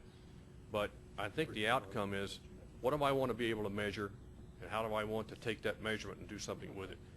I think what I'm asking for you is, if you've got measurement tools or objectives that you can define clearly, at least in your mind, we may screw it all up for you, but at least in your mind, is that you give us that. Okay. And if we don't have the ability to make a clear definition of that, then we need to discuss it as a group. But if it's something that we can say, okay, these 10, very easily understood, we can go forward and measure these. I need to talk a little bit more about these 3 to 5. So that might help it some, but I guarantee you that. Mayor Noon. So to go with the way it's the 3.1s and 1.1s, the problem is the 1.1 comes under everything. So there should really only be 1.1. Okay. So when Shaki was trying to go through this, it's 1.1 on page 3 and 1.1 on page 9 and on page 47. So if we're going to have different sections, it's section 10, so that it's 10.1. So that I can't have 18 different 1.1s and be able to have this discussion, because it was very hard to know what section we were talking about. And the section title is, a sentence. It's not a go to vibe, so I just think we need I think numbering would be good, but let's not have the same numbers repeated under the sections, maybe. Mr. Graves. I actually have a question related to the next step, so I'll defer until after my colleagues have asked their questions pertaining to this. Councilmember Plass. I had a question with regard to resilience and where that's going to reside within this Metro vision. And at the retreat, we had talked a bit about resilience kind of infusing the plan or the vision. But when is the time we get to discuss whether that should kind of stand alone, whether it should be part of all the different pieces that we have now? I mean, I would hate to get to the end of this process and go, oh yeah, we thought maybe we'd talk about that, but we didn't. So I'd like to understand kind of where that will fit into our thinking. I'm aiming to bring it to this group next month. Thank you. Yep. Obviously, this agenda packet went out before the workshop, right? So, but I realized at the workshop that we've got to start talking about that issue as soon as possible. So we will do that next month. Beautiful. Great answer. Thank you. So let me interject something real quick. For those who were not able to attend the workshop, first of all, there were 37 people that signed up, and that's about average of what it's been the last couple of years. Sure like to have more people than that, but we did have 37 people signed up. But for those who were not able to attend, one of the breakout sessions was a MetroVision 101 kind of brainstorming, Brad giving us kind of the lay of the land of what we're going to be talking about and discussing over the next several months, and us giving some direction and high-level ideas of the types of things that we want to see as a part of this overall plan. And it was really just an idea exchange, a lot of good information. There were 2 separate groups, about a 50-minute breakout for each one of those groups. So there was a lot of interaction with Brad and staff to understand where we want to go and that sort of thing. So what we're going to do for those who were not able to attend and didn't have the benefit of that breakout session, and even if you did and you just want a little refresher, we are going to have, Brad is going to put that on again for anybody that's interested in having that kind of high-level discussion and idea exchange. And staff will be sending that out. It'll be either before the March board meeting or before the April MVIC meeting.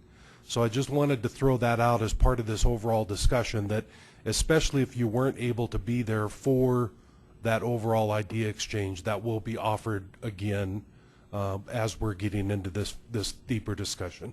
Mayor Pro Tem Millet. No, I just wanted to follow up on I think Robin raised some interesting issues regarding our ability to control transportation costs, and I've sat here thinking I don't see our ability to control housing costs either. It's going to depend on land values and what it costs for construction and what the labor costs are going to be, that we have no control over any of those issues as well.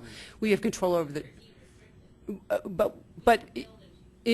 but in general, I mean, I guess I see some very similarities between our ability to control transportation costs and our ability to really control housing costs and the price of housing. Because, and you're right, Robin, we certainly could do that, but it would be for a smaller percentage of the housing. It would not be for the average housing costs across the region. We have very little ability to control that, just as we have very little ability to control the transportation.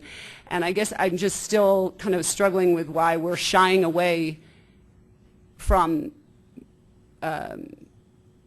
really, the transportation costs are really legitimate costs that impact a household's ability to provide for their basic needs. And I guess I'm really struggling why we're willing to look at one and we're not willing to look at the other one. Commissioner Partridge. Brad, I'm just going to respond to you with the kind of where are we going, how do we do? But I think of the at the retreat, when we think of the MetroVision, kind of what it was when we were looking at MetroVision 101. I thought it was very interesting about 70% of the attendees have it's first time going through MetroVision. So first of all, to say what is MetroVision, I'll have to say I don't feel I got it at the board retreat. So certainly doing research and trying to understand it, I asked the question, what is the requirement, why do we have MetroVision? Because I say, is it a requirement of the AAA? Is it a requirement of the Regional Planning Organization? Is it a requirement of the MPO? And as I research it, it's not a requirement of any of those. It's a COG function, a Council of Governments function that just creates a MetroVision. So for me to say, try to figure out what is going in this, it's like I'm trying to use mud to clear up a muddy pool. So I think that's what creates some confusion, but I think we need to have that so that bring to the board to say, really, what is MetroVision? It's not a requirement of any of those three. And then I look at it, are we going to add housing, economic vitality in there to dilute it more? So I think it's very important that if we are looking at particular outcomes and measures, and is that related to transportation, area agency on aging, or regional planning? So I think first we need to do a better job at explaining what really is, what MetroVision is, and that as I keep going back and say, it's not a policy document, it is a guiding document that gives us ideas. So the words should not be action and directive and prescriptive words. They should be a grand scheme. The other thing, so that's kind of my point on MetroVision as a whole. I think we need to explain it better. The other is, and I know you received this draft today. This is a lot of work done by Douglas County, and I think there's quite a few others that have it. And I know Mayor Pro Tem Millay made the comment of redundancy. Years ago, I was on the Planning Commission. We looked at our master plan, and I think we all have master plans. And we looked at it and decreased it by 40% because the redundancy, the confusion in there to the public was, I have no idea what your master plan and what your vision is because there's so many redundant comments that really kind of take you off on different paths.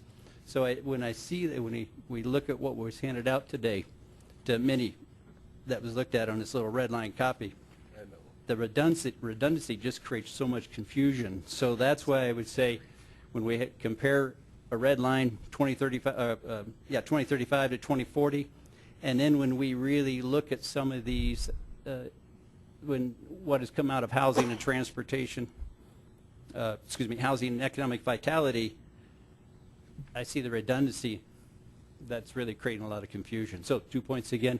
I think we really need to explain and understand what MetroVision is, and I think we really have to look at eliminating redundancy, and I think that's staff's job to bring that to us and really analyze what was said and what is already in there. Councilmember Plass. A couple points with regard to redundancy. I agree, although I think the challenge is that so many of these pieces are interconnected that you see things landing in multiple places. So if there's a chance to reference things without fully going into what the full provision is, I think maybe that's a way to try to reduce the size of the document. But as I said, a lot of these things have kind of this intertwining, and I think so that's a challenge to pull them out and make them all discrete. With regard to our session on MetroVision at the retreat, the breakouts that we had with the two different groups, I don't know if you're planning to do this, but I think we had some interesting ideas that came out of there. have a summary of that, then share that with the group, because we had ideas about process and also ideas about content. So I don't know if that's what the staff is doing or planning to do, but I think that could be very helpful. So Brad, is the staff planning to provide some kind of summary of what went on there or not? Well, I don't know if you and Jennifer knows this, but I mean, I've drafted a memo that sort of talks about the process that the board would hopefully consider and endorse this month. Great, because I think that there were some really good ideas that came out of there, and I would love to see us build on that. I think that's an appropriate thing to do. It just kind of switching gears a little bit, talking about housing and transportation again, and what Robin was talking about. I mean, I actually do think we have more chances to influence housing costs than we do transportation costs, just from the sense that it's hard for us to change the price of gasoline, but through our zoning and through our choices about where we locate development and our choices about our affordable housing programs, I really do think that we can make a difference there, so that we do have we have more tools in our toolbox if we choose to address that. Councilmember Kanich. Thanks. I just to close out this housing versus transportation thing, just to clarify, I actually heard a lot of support for looking at the cost of transportation. I think, like, Elise before she left and Anthony. For me, I just want to take the price of gas and the price of driving off. I don't think that's appropriate for this plan. But how far people drive is absolutely about the cost of transportation. My only point was I actually think it's in here already, but maybe what you are getting at is the need to label it as such. Because when we talk about commute times or commute distances or the availability of housing in urban centers, we are absolutely talking about the cost of transportation. So I am actually agreeing with you that it's important. I just think that it's in here in various ways. Maybe what we're discussing is whether it gets labeled as such, right? Because here's the thing, if you think about it, if we succeeded in lowering what people spend on transportation, it will likely be because they are driving less VMT, less SOV, more transit, right? Like, so I think it's completely consistent with our other goals. So I have I picked up that you heard some hesitancy. I didn't hear it from others, and I don't have it. I just think that it's about the distance and the how much versus what it costs to drive. I just think we're in a rabbit's hole if we talk about the price of gas. But other than that, I'm very open to it. It might just be about relabeling and connecting. The other on repetition, for those of us that were in the housing group, one of the things that we got pushed really hard is the fact that we should only be talking about housing because we are connecting it back to transportation. So that repetition was very intentional because folks didn't want to have confusion about why we were talking about it. And so I think that if you take out the repetition, you'll end up with another problem, which is that then people will be wondering why we're talking about these things, and we'll be back to square one. So I just share that history from the housing group, because our section is one where you might say, oh, a lot of this stuff in the housing section looks like it exists elsewhere. That actually got folks to a good degree of comfort with the language we had, and there was less comfort when it wasn't there. So I think that this is one that I would say we don't have consensus on, because I think we will end up with other challenges if we take out those cross-references. You describe them as duplication. Some might be considered cross-references. But anyway, just from our working group, I don't know if other groups had that same issue. But things come unraveled if you start to take it out.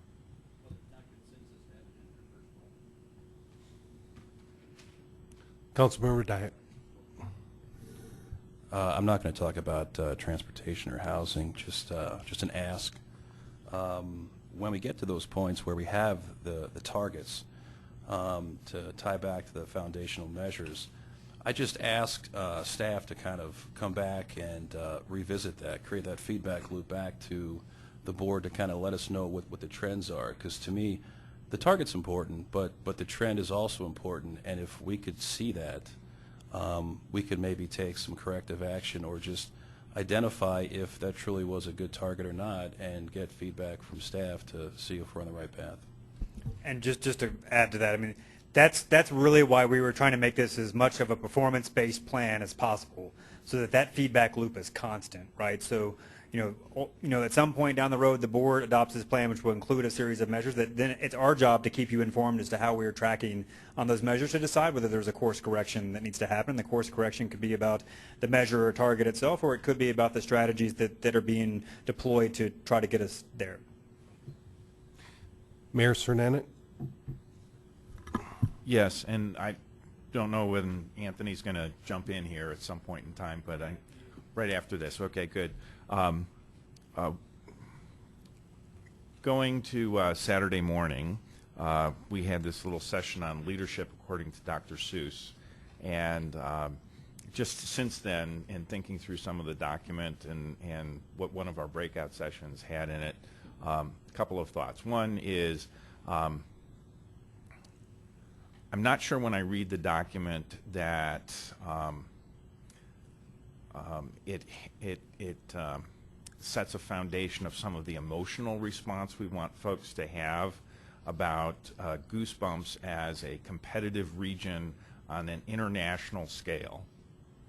And I don't get that yet in here. I get a lot of the history and where we've come from, but when I'm trying to talk about the benefits of why some of our partners should be signed up on that, I'm not sure we've captured that yet. And you know, we've got a lot of sections, and we're down in some of the detail there, and I know we have to get there eventually, but there's this overarching comment that I'm not sure we have yet. And along with that, want to just put the question out there of what we're doing to ensure there's a buy-in to the benefits of our partners and our influencers, that we've gone through such an effort to gain their input, and to some extent we're also dependent upon them within the region for some elements of execution, or at least not doing things that are counter to the efforts. And I know we have to reach an end agreement, but I'm not sure how to have that happen and how that exposure happens so that indeed our partners, whether we're talking about chambers, whether we're engaged sufficiently with CDOT and RTD, and anyone else that's involved in the construction industry or developers or such, in touching base with them to say, hey, is this something that works for you as well on that? And because in the steps as we go through change management, there's the buy-in from and the influencers' involvement that's needed, but also having the benefits be really clear of saying, hey, this is something I can at least sign up for, or at least is okay in that. So, Mr. Graves. Hand off.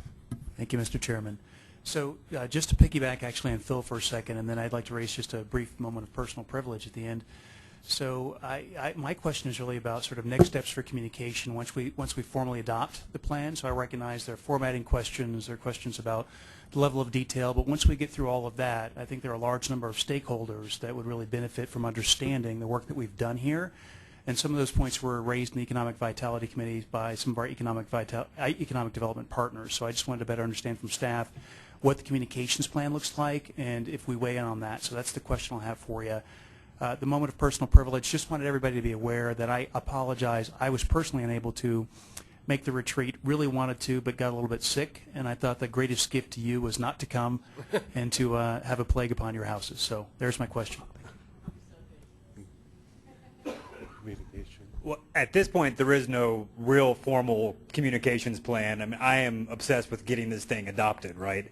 And when I feel like that is closer to happening, I will probably give some serious thought. When I say we at DRCOG will give some more serious thought about how this plan is rolled out, and to the mayor's point, we get more people under the tent to actually move us towards the direction that the board of directors suggests we need to go. So that is on my to-do list, but I kind of have other things that are ahead of it. Commissioner Rozier. Thank you, Mr. Chair.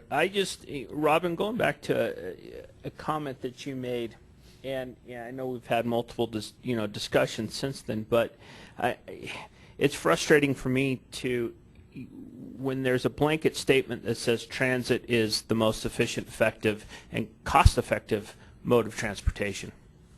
It's not for me. I don't think I said that. I said if we lower the cost of transportation, it either means that people are driving less far or less often or with each other or transit or biking. I never made that statement, so I think that that's true. Councilmember Plass. Another process question. I mean, we were just talking about kind of rollout of the plan and how we communicate that. What I'm interested in is, so we just received the draft, and I know that there was a lot of outreach that went into making the draft with stakeholders and with the public.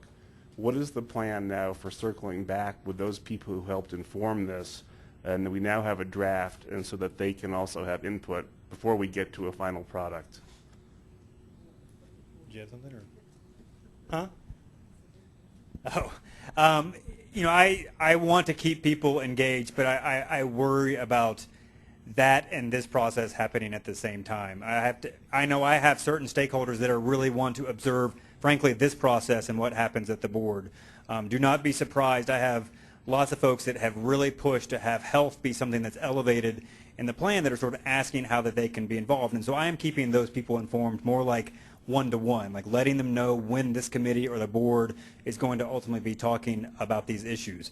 You know, we can put a draft up, but at this point it's still so rough. There's so many things that are going to change over the next few months. I struggle a little bit about setting expectations for the broader public about what's in this, as this group and the board are continuing to change things. So I know that's not really sort of the precise answer that you're looking for, but I struggle a little bit with that, and I do tend to want to focus on once the board has taken action and adopted this, working with people to figure out how they can contribute to what's in the plan.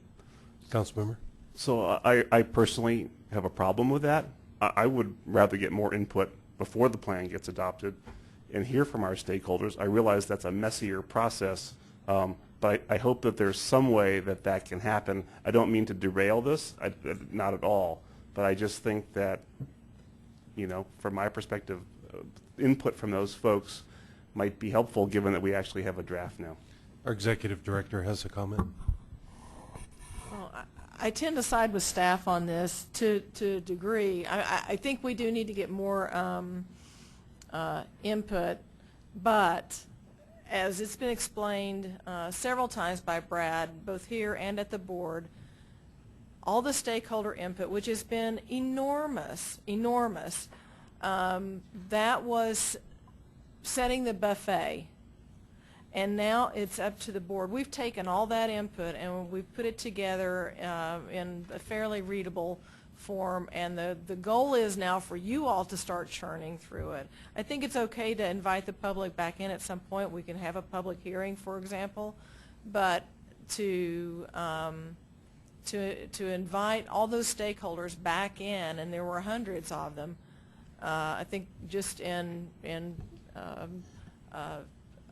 online comments alone, there were more than 1,000. So I think that would be extremely messy. I'm not saying that we can't do something, but to continue to put it out there and ask them to react to everything that you all are doing and put it out there too early. I mean, if we're going to start allowing the public to participate now, you're going to keep rehashing and hashing, I think, the same thing over and over again. So we'll talk about that. We'll talk about how we can allow the stakeholders back in at some point. And I think it's appropriate to have them weigh in before it's adopted. But I don't want to redo what we've done up to this point. So Jennifer, I understand your concerns. I'm not asking to redo what we did before. I just think that at some point before adoption, that it would be helpful to see if everything that we heard and the place that we go as a body, you know, kind of, if people are on board with that, if they have concerns, if they have tweaks. So not at every step, but at some point, I think, before adoption, for me personally, and I don't know where the rest of the folks are, that might be appropriate rather than saying, okay, here you go. Yeah. Here's your plan. I hear you completely, and like I said, I do think it's appropriate to, at minimum, have a public hearing on it. Perfect. And there's probably more we can do. So we'll talk about it between now and your next meeting. Thank you. I think it's appropriate, too, to just kind of talk a little bit about timeline and what happened tonight, because one of the things that definitely happened, and it's not right or wrong, it just is what it is that we got much further into the weeds on some of the issues than I think we anticipated doing, and that's fine. I'm just by way of comment. So the process, I think, moving forward, adoption, when we talk about adoption, we're not talking about that till June, July timeframe. So there's a lot of time, a lot of conversation that's going to happen between now and then, and a lot of opportunity for engagement by citizen engagement and other stakeholder engagement. So I just wanted to make it clear that it's not in the next 30 days or 60 days. It's kind of a long-term thing. And you know, the conversation tonight was really good, a really good starting point, and actually probably further than we thought it was going to go, which is, like I said, perfectly fine. Mayor Pro Tem Malay. Nope, I got nothing. What? Nothing. All right. Anybody else? Comments or questions? Any closing remarks? No, I will just remind MVIC that this is the group that ultimately will be making a recommendation to the board, and probably a series of recommendations to the full board about this plan and ultimately sort of the vision that it casts for this region. So please, you know, take the time, dig into it. We will do our best to organize it in a way that makes it as easy as possible for you to do that. But you are the place where we will, on occasion, get into the weeds. And I think if that's what needs to happen to get to a place where there is a high degree of ownership amongst this group for what's in front of you, then that's what we have to do. Okay, under other matters, I've got 3 items real quick. First is, if you, speaking of transportation, if you're relying on light rail, there was a pedestrian hit at the Alameda Station. The Alameda Station is shut down, as I understand, and they're using bus service. So if you're relying on light rail going through the Alameda Station, you're going to have to do something different. The second thing is our next meeting. Next meeting is April 1st. Be here, be square. And then the last item is, please, as you leave, take your name tag with you and put it back on the table out front. And with that, we are adjourned. Thank you.